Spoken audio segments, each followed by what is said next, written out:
Hi friends, host Eric here, host Talking with Famous People, and I'm going to make a video called Cosmic Skeptics Morality Debunked. With good reason, because Cosmic Skeptic is about to make some very common, easy to fix mistakes, and clear distinctions he needs to make that he's not making, so let's go through it real quick. I got him in 1.5 speed. Fails for a fairly specific reason. Stephen and I have privately discussed morality at length and have some long-standing disagreements. I thought it would be fruitful to make some of these discrepancies public. Now, Stephen advocates for the idea that morality is objective, that there are facts that can be known without ethics, and that ethical statements are propositions that contain truth value. He thinks that there are moral facts. I've always maintained a this approach, believing that morality is entirely subjective and has no basis in analytical or empirical facts. Stephen's video attempts to show how moral facts can be derived, and because I only want to address specific points, and there is a considerable level of agreement between us, I won't be responding to the entire video, but I disagree with his ultimate conclusion, and of course the link to Stephen's full video is in the description, and I'd recommend watching it fully to understand mine. So to outline his moral ideas, Stephen begins by identifying the classic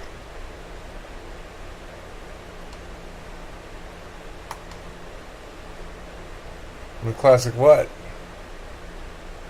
The classic what? Don't leave us hanging.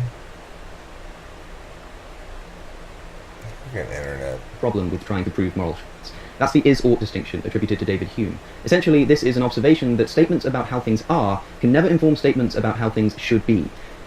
Hume defines two types of statements. First, statements like X is the case, and second, statements like X ought to be the case. Hume writes that you can say X is the case, Y is the case, Z is the case, and you can keep going, but you'll never arrive at an ought. You can't say this is the case, and therefore you ought to do this, because you're making a leap from description to prescription.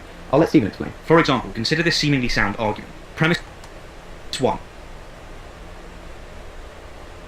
For example, consider this seemingly sound argument. Premise 1. Humans typically die if they're hanged. Premise 2. Ken is a human. Therefore, we ought not to hang Ken. This looks like a valid deductive argument, but it's not. It's a non sequitur. Even with both premises being true, the conclusion doesn't logically follow. It attempts to get a prescriptive statement from descriptive facts, but it fails. Okay, so I heard somebody else mention this argument that's, I guess, popular right now. Something about it not being possible to derive a prescriptive from a descriptive. Fortunately, we don't need to derive any prescriptives from descriptives. All we need to do is establish that people have positions on things. They have positions, right? So, for example, we have a position on slavery. You either are in favor of it or oppose it. And it's going to run afoul of other positions you have if it's immoral, if you're doing immoral calculus properly. So, okay, the first thing I'm going to say is, okay, I'm making a video on morality and this cosmic skeptic guy's thing. So, there are different kinds of statements. There are normative, prescriptive, descriptive, predictive, and that's it. So, but the fact is, why exactly are you saying you can't derive an ought from an is? It's irrelevant. Why are ises more inherently so than oughts are? In other words, why is it necessarily more true that we describe something as being when in fact the verb to be is itself something of a lie? English prime, which is what scientists would use if they were recording their data accurately, is agent verb object construction. So Judy ought to eat her vegetables is a prescriptive statement. Judy ought to give money to the poor is a normative statement. And Judy gives money to the poor is a descriptive statement. Judy will give money to the poor is predictive. So the thing is, why is it that we perceive the descriptive to be more empirically so? Is because presumably we're describing an actual event that's occurring, whereas the ought state is existent outside of anybody doing anything. Just because they have the potentiality to do something, they're going to experience this ought state. So my question then is, again, what is it implicitly that makes descriptive statements more true besides the empirics? So yes, it has a physical link, a link to the physical world. But 2 plus 2 equals 4 doesn't. There's nothing empirical about that.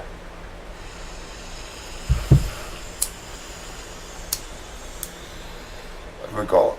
A relative absolute. Now, he did say empirical or analytical facts, but this is one of the problems that he has. He's constantly conflating the two and thinking that they're the same thing. They're not the same thing. And we can have an analytical conclusion that's analytically certain without any empirics at all. Let's go on and see what else he has to say. I'll try to listen a little bit more this time. A little longer. Sure, humans tend to die if hanged, and Ken is indeed a human. But how exactly do these statements of fact tell us that we ought not to hang Ken? Exactly, they don't. They don't, because whilst it is the case that Ken will die if we hang him, we can't prove that this is a bad thing to do, that we ought not do it. That's an extra assumption that requires its own justification. And there's no amount of descriptive facts that could provide this justification. They're all is statements, and have nothing to do with how we ought to behave. So far, This all sounds perfectly agreeable to me, but Stephen... Alright, so one of the other mistakes he's making, and I didn't let it go very long, is he's excluding or attempting to exclude from the equation an observer. There's somebody who's saying this, who has an agenda. Moral states don't exist outside of experiences. They exist conditionally because of experiences. And so it's incorrect to think that we ever have a moral statement made, a moral claim made, that's not made by a person. So you have to understand that vector as well. The arguments don't exist independently of the person making them, although they ought to be evaluated independently of the person making them. That's a different issue. Alright, so let's continue. And this is where the divergence occurs. Stephen says that you can get to an ought in the conclusion of an argument. He just says that you have to do it differently. So let's see what he means. But first, a definition. A deductive argument is one where if the premises are true, then it logically follows that the conclusion must also be true. For example, Another good definition of it is an argument is considered deductively valid if an argument is considered deductively valid when if the inverse of the conclusion, the negation of the conclusion were added as a premise, it would create contradictory premises. So that's another good definition. It's even more mechanical than the one he's saying right there, which is why I like the second definition a little better. But he's giving you the standard definition for validity. Premise 1, all cats are black. Premise 2, Tom is a cat. Conclusion, Tom is black. Obviously this argument is wrong because the first premise is wrong, but it's still deductive because if the premises were true, the conclusion would have to be true. There's no way that it could be false. So Stephen thinks that it's possible to produce sound. a sound deductive argument with true premises that has an ought in the conclusion, but doesn't try to get an ought from an is. Now, let me be clear. If Stephen can produce a sound deductive argument with an ought in the conclusion that doesn't derive from an is, I will change my mind and believe morality to be objective immediately. He wins the argument, because the conclusion would have to be true. So let's see the rather fascinating way Stephen tries to do this. So how then can we derive a valid ought? Well, it's actually very easy. It's by having a valid deductive argument that includes at least one ought, or in other words, it's by getting an ought from an ought.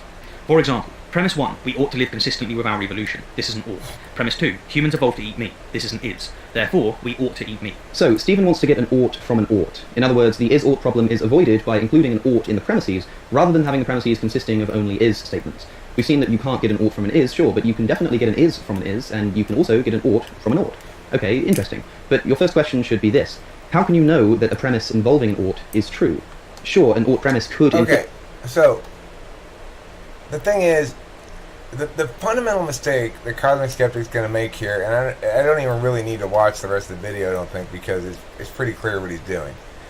He's doing the same thing everybody else does. He's thinking that truth exists outside of communicative events, which of course it doesn't.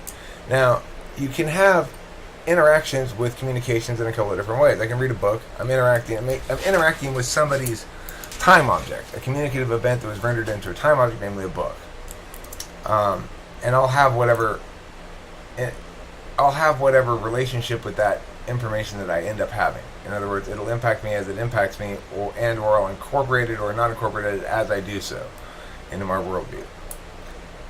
But, however, what he's talking about here is a dispute, a point in dispute. And that's where he misses the boat. That's where both of them miss the boat. It's the point in dispute element that makes it possible for us to nail things down. Well, what is your position on Mya? Now, that's your position on Mya, but you say that the reason you believe in Mya is because of X. And if you actually, but you say the reason you believe in Mya is because of not X, and that you also agree that the position on X is a normative one. So how can you both say it is moral and not moral concurrently without creating a contradiction? The thing is, it's about people and their advocacies. The moral truths that exist in the world are very simple, and they are deductively determined if they're negative moral truths. I sure hope Cosmic Skeptic watches some of these videos, because what I have to tell him is something that's going to make him so much more powerful of a thinker if he incorporates it. Because, are you saying, so let's say the resolution is morality is objective. My point is simply this. We never debate that topic without debating that topic. The statement doesn't exist independently of everybody so that we can determine its truth or falsehood, which it retains. It doesn't work like that, because those ideas are only ever manifest in existentially. They instantiate, so to speak, by virtue of an observer employing them in some fashion. So if you're advocating as he is that morality is all subjective, then he's got himself in a bind. Because what I would ask him is, okay, so you're saying if I can derive an ought from an is, or if I can come up with an ought that's not from an is or something, I'm not exactly sure what the expectation is here, what the standard or criterion is to satisfy. You said it clearly enough, but I don't really know what you mean, because let me listen to it again. The ought and is stuff. And thing to do, that we ought not do it. That's an extra assumption that requires its own justification, and there's no amount of descriptive facts that could provide this justification. They're all is statements and have nothing to do with how we ought to behave. So far this all sounds perfectly agreeable to me, but the prescription. I'll let Stephen explain. For example, consider this seemingly sound argument. Premise 1, humans typically die if they're hanged. Premise 2, Ken is a human. Therefore, we ought not to hang Ken. This looks like a valid deductive argument, but it's not. It's a non sequitur. Even with both David Hume. Essentially, this is an observation that statements about how things are can never inform statements about how things should be. Hume defines two types of statements. First, statements like X is the case, and second, statements like X ought to be the case. Hume writes that you can say X is the case, Y is the case, Z is the case, and you can keep going, but you'll never arrive at an ought. You can't say this is the case, and therefore you ought to do this, because you'll make... Okay. Because you can never say this is this, therefore you ought to do this. Because why? a leap from description to prescription. I'll let Stephen explain. For example, consider this seemingly sound That's not an explanation, that's an example. Okay, so he doesn't really say why you can't go from descriptive to prescriptive.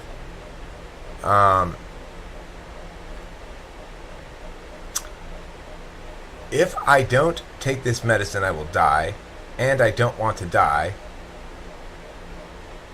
and I wish to live consistent with my wants, therefore I ought to take the medicine. Why is that? I mean, the thing is, I can describe my wants, right? So I can certainly get to a prescriptive outcome. Wanting implies a desire to fulfill, the preferability of fulfilling over not fulfilling. So right away we have an ought implied there by the meaning of the description.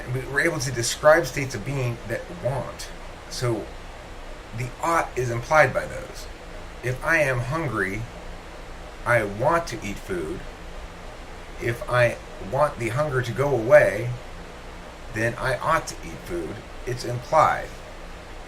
Otherwise, if I oughtn't to eat food, then I want something else more than the hunger to go away, or I don't want the hunger to go away.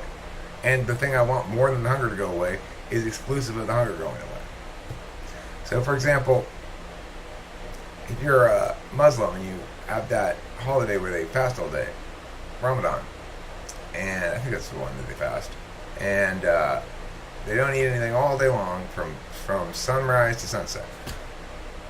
I'm sure that at some point during the day they think, I would like to eat some food.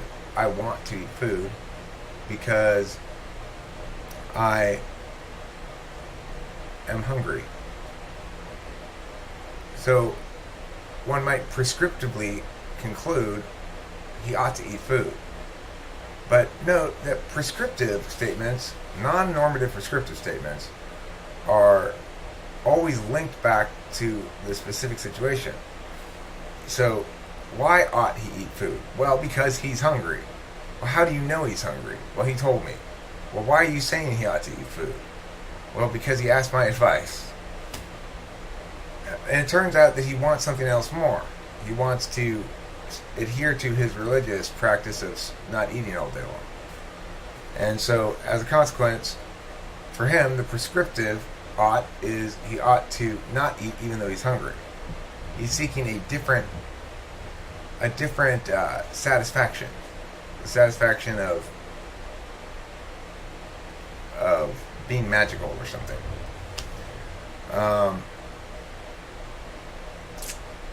Now, the point being, that is absolutely true, though, and I'm going to side with you, Cosmic Skeptic, because I finished explaining this real quick, and then I'm going to post the video and be done with this. But positive statements of morality are subjective. You cannot make any affirmative or positive statement about morality like you ought to do something or ought to whatever, including things like, well, shouldn't a man walking by a pond, isn't it true that he ought to save a drowning child? And he's like, he's walking by and there's a child drowning, but he's bought a new suit and he doesn't want to get wet, so he's like, fuck it. Well, it is true for every individual person probably that he ought to do that. It is certainly within our purview to find him morally contemptible for failing to save the drowning child. But he is not morally obligated to save the drowning child, because it can't possibly be a universal that he be morally obligated to do so, because it depends on his circumstance. If he doesn't want to save the child just because of the new suit, then, well, we might conclude that he's morally obligated functionally. If he wants to not be a complete asswipe, he'll save the kid. But he's still not technically morally obligated. Now, he's morally obligated not to drown the kid, however, himself, not to take the kid sitting on the side of the lake and put him in the water and drown him.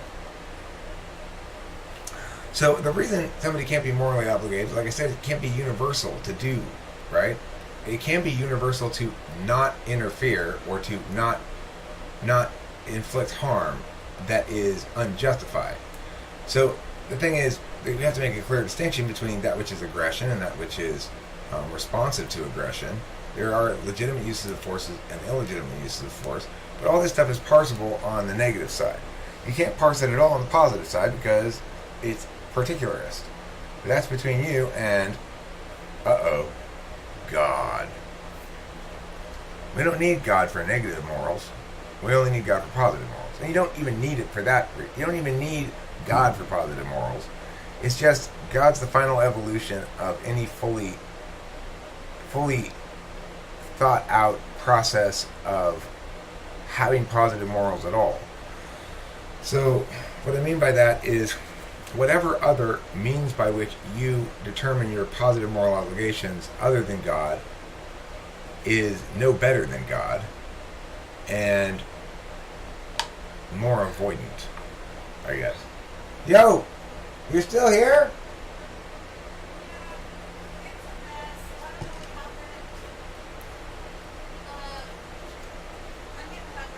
Alright, let's go eat then. I'm just finishing up explaining morality to Cosmic Skeptic. So basically, the thing to note about morality is on the positive side of morality, there's a certain case to be made for empirics. That shit that works, regardless of principle, that has positive impact in the world of stuff, is probably, to the extent that we can judge whether it's morally good or not, we can do so somewhat by the impacts for some kinds of things.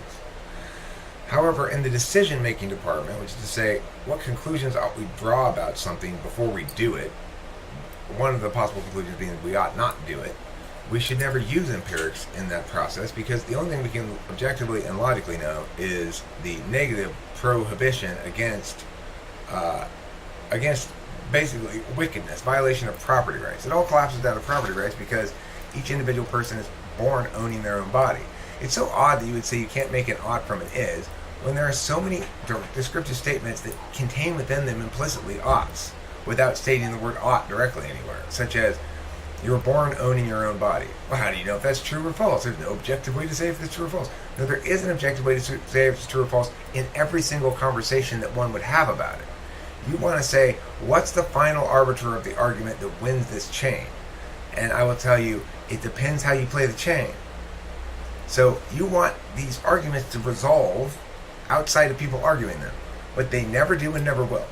So the correct and best argument as to why we ought, for example, believe in the objectivity of negative morality is going to be articulated here by me, but specifically what's going to win that argument chain depends on what you come at me with, right? And how you respond to it. And concurrently, the stuff about the positivist, the fact that it's subjective and that I agree with you that that's subjective, and my reasoning as to why, which demonstrates why the negative is in fact objective, and my sort of argument from God as being one of, it's better than what you got. That's something that is much more powerful than what you're running right now. You're running weak shit. Frankly, as a debate coach, I can tell you this. So I hope you watch this video. You guys, step it up. You're smart people, obviously. Not smart enough to watch my videos thus far that I made in response to your videos. If you were smart enough to do that, you'd not have made this dumbass video right here. I didn't only watch a little bit of it, but I can tell you right away, because you're not doing what you need to do. You need to contextualize the meanings into actual exchanges of communication between individual human beings, having arguments back and forth, and having to own their statements. If you want to debate me about anything, you're welcome to. I'll take whatever side you want to. Thanks for watching. Don't forget to eat plenty of cheese.